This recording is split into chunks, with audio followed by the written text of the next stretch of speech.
এখানে উপস্থিত আছেন আমার সহকর্মী, পেশাজীবীদের একজন মুরব্বী, যার রাজনৈতিক সংগঠনকারী হিসাবে হয়তো ডক্টর জাহিদের মতো সময় মধ্যে কেউ দেয় নাই। পেশাজীবীদের একত্রীকরণ এবং সব মিলিতভাবে পেশাজীবীদের নেতৃত্বে এবং আন্দোলনে সেটা আমার সহকর্মী ডক্টর জাহিদ, বিএনপি স্থায়ী কমিটির সম্মানিত সদস্য ডক্টর সাদাত হোসেন, আপনাদের জনগণের মেয়র, প্রিয় মেয়র, খুব ভালো কাজ চালিয়ে যাচ্ছে। আমরা খুব আশাবাদী সাদাতের নেতৃত্বে। সবচেয়ে বড় কথা হচ্ছে সততার সাথে। এই রাজনীতিতে সততা খুবই, এই জিনিসটা এখন আর পাওয়া মুশকিল হয়ে গেছে। তো ওর সততা আছে, এই জন্য আমরা আশাবাদী। ওর উদ্যোগ আছে, কর্মঠ একজন মেয়র আমরা পেয়েছি। বিএনপির জন্য না, আসলে একটি অনেক দিনের পরে একটি পরিবর্তন হয়েছে। চট্টগ্রাম সিটি কর্পোরেশনের মেয়রের একজন মানুষ আমরা আছে, সাহায্য কষ্ট করে যাচ্ছে, সে দিন রাত কষ্ট করে যাচ্ছে। আমরা সকলে তাকে সহযোগিতা করে দেব। উপস্থিত নেতৃবৃন্দ, পেশাজীবী ভাই বোনেরা, বোনের সঙ্গে তো দেখতেই পাচ্ছি, সব তো ভাইয়েরা দেখতেছে, ওইখানে আছে। এটা আবার একটু জেন্ডার ইস্যু হয়ে যায়। তা আমি পেশাজীবীদের অনুরোধ করব যে এই সংখ্যা কিন্তু বাড়াতে হবে। আপনারা পুরুষ 93 জন, একজন মহিলা রিপ্রেজেন্টেটিভ খুবই কম। ঠিক আছে, আচ্ছা, আমি দিছিলাম তো না। একজন বক্তৃতাও তো করে না, একজন মহিলাকে বক্তৃতাও তোমার দিতে হবে আজকে। হ্যাঁ, এটা হয় না, এটাকে ঠিক মতো নিয়ে আসতে হবে। ডক্টর জাহিদ এখানে কিন্তু কোনো মহিলা বক্তৃতা দিতে পারেননি আজকে। যাই হোক, আগামী দিনে যে নতুন বাংলাদেশ বললে তো হবে না, সবকিছু পরিবর্তন আনতে হবে আমাদের। এই দিনটিতে আজকে আমাদের জন্য কিছু শিক্ষণীয় ব্যাপার আছে এই দিনটি। সেটা হচ্ছে এই যে আমাদের এত মানুষ যাদের ত্যাগের বিনিময়ে, যাদের আত্মত্যাগের মাধ্যমে গত 16 বছর আন্দোলন সংগ্রামের মাধ্যমে আমি ধরেছি যারা, তাদের কিন্তু অনেককে কিন্তু আমরা ভুলে যেতে বসেছি। এখন জুলাই আগস্ট নিয়ে যত আলোচনা হচ্ছে, কিন্তু দীর্ঘ 16 বছরে যে মানুষগুলো এই আন্দোলনকে একটা কঠিন সময়ে এর মধ্যে দিয়ে আসছে, এই লোকগুলোর ব্যবসা বাণিজ্য ধ্বংস হয়ে গেছে, এদের পরিবার ধ্বংস হয়ে গেছে, এরা চাকরিচ্যুত হয়েছে, এরা বাড়ি ঘরে থাকতে পারে না, এরা বেশিরভাগ সময় কোর্ট কাছারিতে কাটিয়েছে। এবং এদের পরিবারের সদস্যরা, আমি জানি, এটা বলতে আমার খারাপ লাগছে, অনেকের স্ত্রী স্বামী না থাকার পর বছর পর বছর তার স্বামীকে ত্যাগ করে চলে গেছে।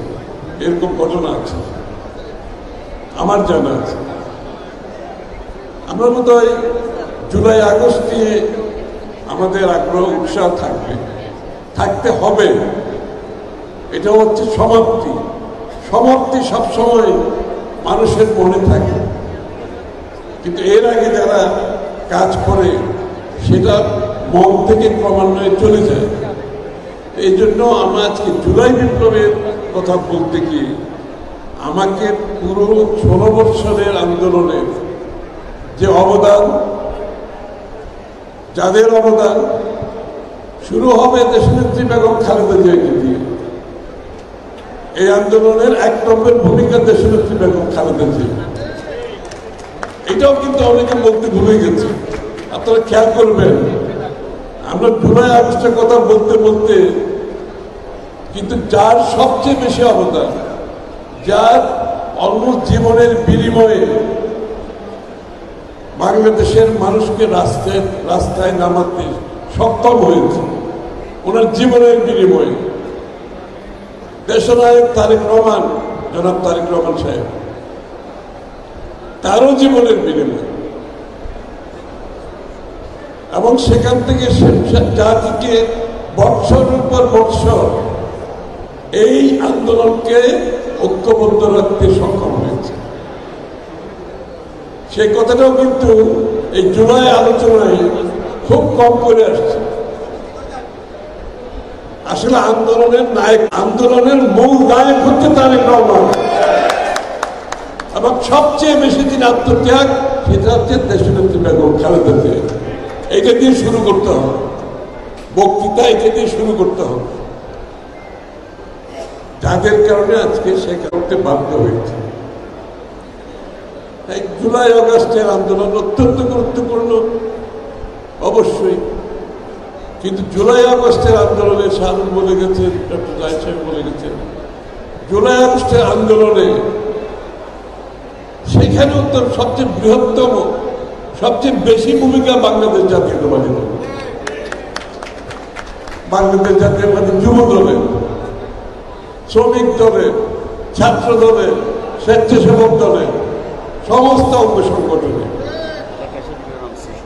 সবচেয়ে বেশি মানুষের প্রাণ হারিয়েছে বিএনপির সাথে সম্পর্কিত যারা রাজনীতি করেছে। সবচেয়ে বেশি মানুষ জেলে গেছে বিএনপি মানুষ যারা জেলে ছিল, আমার সাথে যারা ছিল। 90% হচ্ছে বিএনপির জনগণ। এই শেষবার যখন আমি জেলে গেলাম শেখ হাসিনার পতনের 17 দিন আগে, আমার তো ধারণা ছিল আমি আর জীবন থেকে জেল বের হতে পারবো না।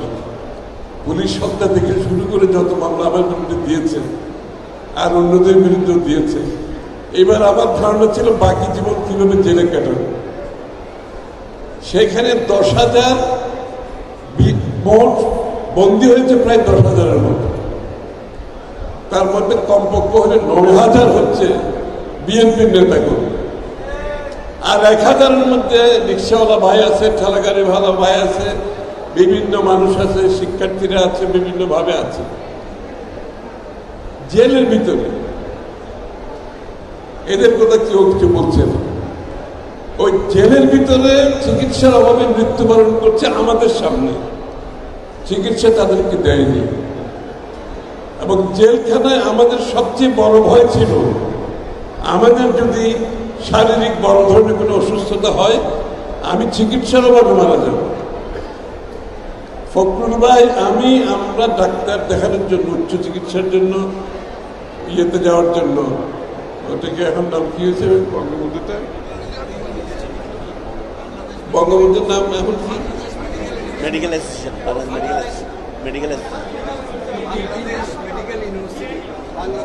Bangladesh medical university. আমরা বলেছি আমরা আর একটু ভালো চিকিৎসার দরকার। ফখরুল ভাই আমার থেকে আরো বেশি অসুস্থ ছিল। ওরা বলছে স্যার এটা তো অনুমতি লাগবে, অসুস্থ আমরা, অনুমতি দেবে আরেকজন, তারপর আবার চিকিৎসা হবে। অনুমতি কোনোদিন আসে না। চিন্তা করেন, যে চিকিৎসা না দিয়ে মৃত্যুর মুখে ঠেলে দেওয়া হয়েছে। আমাদেরও যদি কিছু হতো আমরা কিন্তু চিকিৎসার অভাবে জেলখানায় মারা যেত। এই যে একটা চরম একটা কঠিন সময় যে আমরা অতিক্রম সবাই করেছি, বিএনপির নেতা কর্মীরা সর্বস্তরে, এই কথাগুলো জুলাই আগস্টের আলোচনায় একেবারে আসছে না। ওই যে ওয়াসিমের নামটা পর্যন্ত ঢাকায় আমি কোথাও দেখিনি।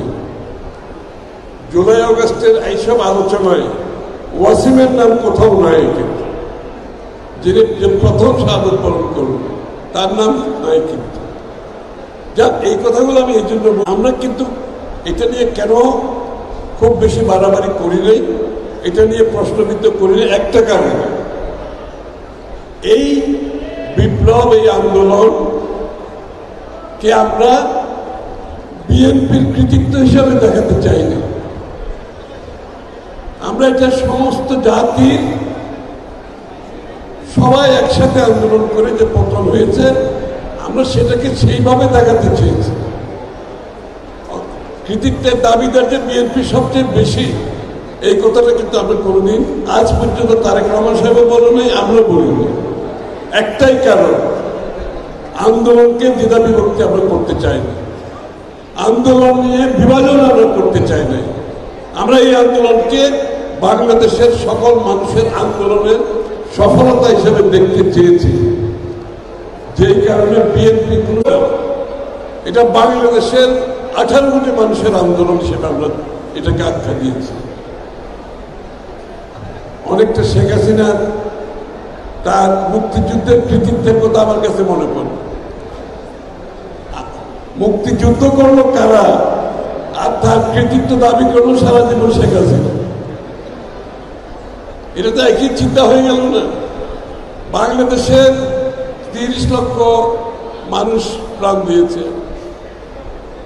বাংলাদেশের মহিলারা তাদেরকে তারা রেপের শিকার হয়েছে, কোনো কিছু আসবে না, কৃতিত্ব শেখ হাসিনা তার পরিবার। তো অনেকটা সেরকম হয়ে যায়। এই জন্য বিএনপি কোনো কৃতিত্ব দাবি করছে না।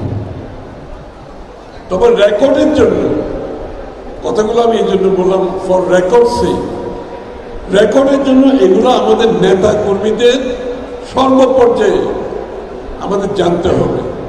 এই যে ডকুমেন্টারি, যে দুটো ডকুমেন্টারি দেখলাম, পরে ডকুমেন্টারিটাতেও বিএনপির কৃতিত্বের কিছুটা অংশ আসছে। কিন্তু এই যে আমি বললাম, আমাদের এই শুধুমাত্র রাস্তার জায়গাতে যে বিএনপি নেতাদের বাড়িতে বাড়িতে ঢুকে তাদেরকে তুলে নিয়ে যাচ্ছে, পুরো এলাকা বন্ধ করে দিয়ে তাদেরকে তুলে নিয়ে যাওয়া হচ্ছে। এই কথা বন্ধ করেন, কথা বন্ধ করেন।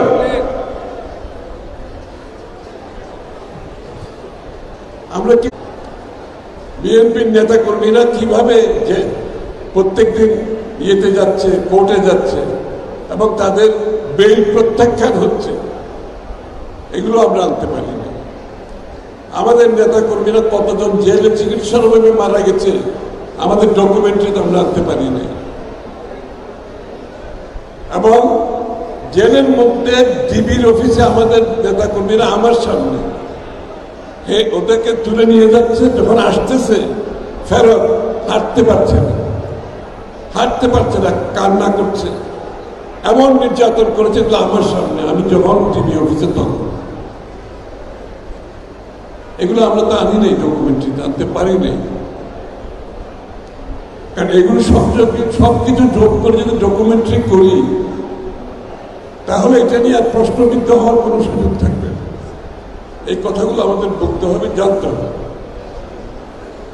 এখন আজকের প্রেক্ষাপটে যে আগামী দিনের বাংলাদেশ, বিএনপির 31 দফা, আমাদের অ্যালাইড পার্টি যারা আছে তাদেরকে সকলকে নিয়ে 27 দফা থেকে 31 দফা, তার আগে ভিশন 2030 দেশনেত্রী বেগম খালেদা জিয়া, এখন সবকিছু মিলিয়ে আমাদের দেশ গড়ার সময়, নেশন বিল্ডিং এর সময়।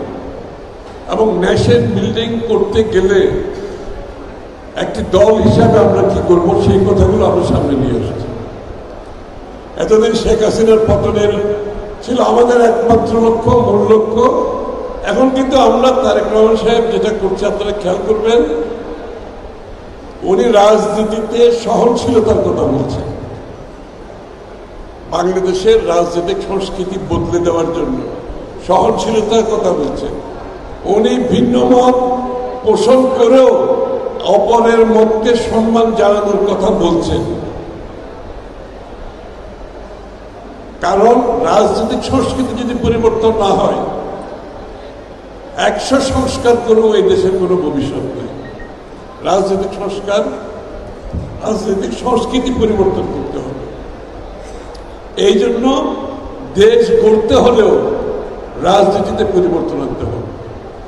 আমাদের নেতা কর্মীদেরকেও আমি বলছি একই কথা, সহনশীল থাকবেন, অপরের সাথে দ্বিমত পোষণ করো, তার মতের প্রতি সম্মান জানান, অসুবিধা নেই।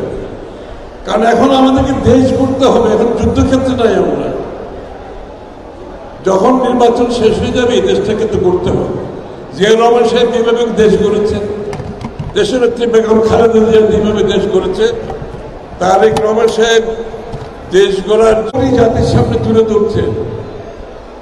We have to tell them the story, গল্প বলতে হবে, দেশ গড়ার গল্প বলতে হবে 31 দফার মাধ্যমে।